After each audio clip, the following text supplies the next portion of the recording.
membatalkan pelantikan Budi Gunawan, Presiden Joko Widodo juga memberhentikan Abraham Samad dan Bambang Wijoyanto dan mengangkat PLT pimpinan sementara KPK. Saya ingin ke Anda, Ibu Nur. Tadi Anda sempat katakan bahwa ada pelemahan KPK dalam keputusan-keputusan ini. Apa dasarnya?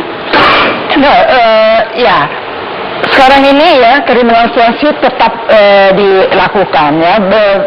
Sore ini beberapa penyidik sudah menerima panggilan lagi dari polisi.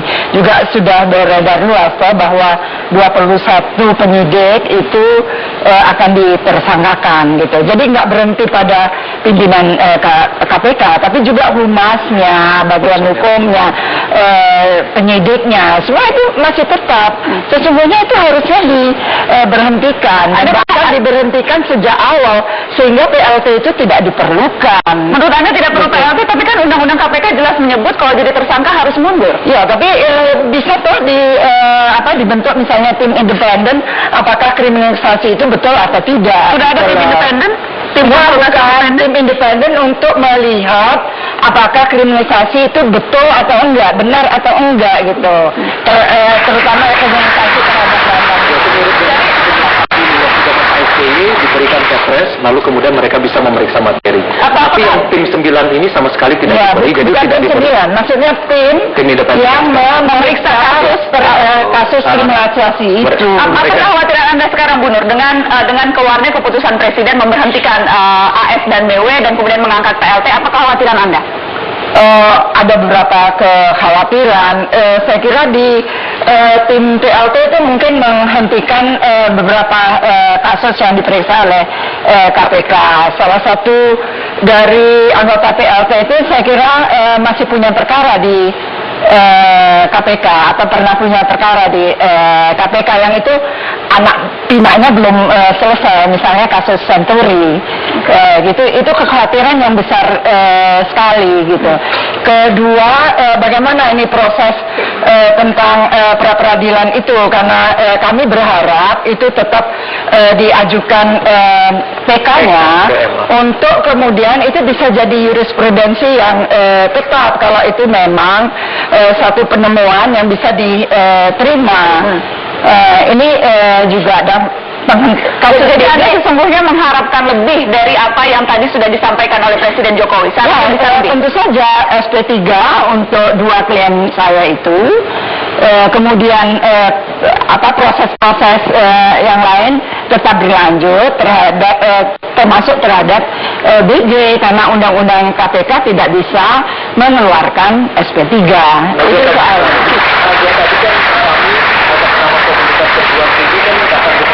Sebagai KPK dan juga bertemu dengan Abraham Samad dan juga bertemu dengan Bambang Wijoyanto dalam kasus di mana Pak Jokowi menetapkan bahwa BG tidak jadi dilantik, itu disambut dengan antusias. Cuma memang dalam kasus pengangkatan PLT memang ada 2 pendapat. Ada satu sisi yang seperti Mbak Nur bilang, sebagian pihak mengatakan oke, kita minta untuk melakukan SP3. Itu berarti kan mendorong tim 9 yang sekarang untuk diberikan kekuatan hukum atau kewenangan mirip dengan tim 8 di masa Pak SBY dulu. Tetapi itu akan menjadi pertarungan lagi di wilayah para ahli hukum. Jalan begini, fakta bahwa Abraham Samad dan BW sudah tersangka, itu fakta. Menurut undang-undang dia tidak boleh lagi nangani perkara.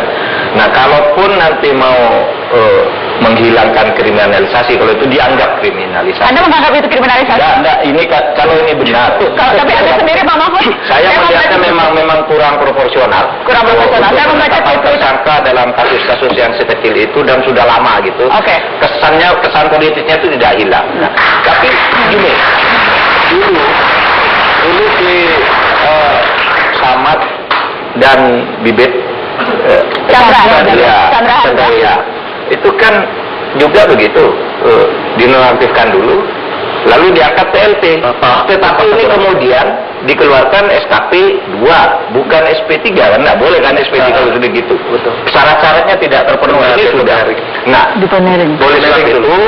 Ya, ini bisa saja kalau memang dikehendaki begitu. PLT jalan agar perkara-perkara terus. Tapi kriminalisasi harus dihentikan juga. Itu bisa diusahakan bahwa kalau itu memang tidak benar, lakukan seperti yang dulu. Iya, ada juga sikapnya begitu Mbak Najwa, jadi bahwa kita prosedur hukum yang bisa dilalui saja, tetapi tetap juga menghimbau kepada Presiden Joko Widodo untuk mengambil tindakan yang masih dalam wilayah hukum yang seperti dulu bisa dilakukan terhadap kasus Bibit dan Chandra. Yaitu mengeluarkan deponering dari kejaksaan kalau saya tidak Itu salah. dulu, ya. Saya ingin minta tanggapan. Ada senyum-senyum Pak Magdir? Iya, saya Kenapa kira begini. senyum-senyum, Pak? Ini kan kita ini kadang-kadang hanya fair kalau menguntungkan diri kita atau menguntungkan teman-teman kita. Ya. Tidak pernah fair kalau melihat orang lain terhadap orang lain. Ya. Kalau misalnya sekarang kita bicara tentang tidak ada SP3. Iya betul, undang-undang seperti itu mengatakan bahwa tidak ada SP3 dalam undang-undang KPK. Tetapi KPK itu punya kewajiban untuk menjalankan perintah hakim. Ya, perintah hakim itu adalah hentikan penyidikan, selesai. Itu yang harus dijalankan. Ini Anda berbicara dalam kasus Tidak ada perintah menghentikan penyidikan. Tidak ada bahkan kalau dikatakan bahwa penetapan tersangka itu tidak sah, mau kita bilang apa? Ya, tapi tidak ada perintah. Jangan Anda nanti misleading kalau Begini. itu. Coba lihat secara baik. Ya. Saya mencatat secara baik kok apa yang dikemukakan oleh hakim itu. Ya, Anda nggak ada di situ. Ya, tadi saya baca putusannya. Baik. Ya.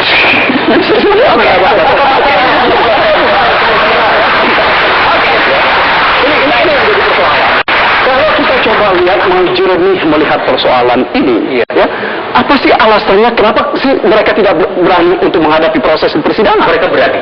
Kenapa mesti dituntut supaya presiden menghentikan itu? Tadi saya katakan ini untuk membuktikan bahwa apakah mereka salah atau tidak. Karena begini, baik. ketika kita bicara tentang pra peradilan, teman-teman itu mengatakan bahwa itu bukan wewenang pra peradilan. Kenapa tidak dihadapi di persidangan? Nah, Baik. ketika sekarang ini bicara tentang yang lain, ya, Penabuh gendang, tidak Baik, mau. tapi kita harus mengikuti headline news, tidak mengikuti penabuh gendang. Kita harus headline news pukul 21 setelah headline news Mata Najwa masih akan kembali.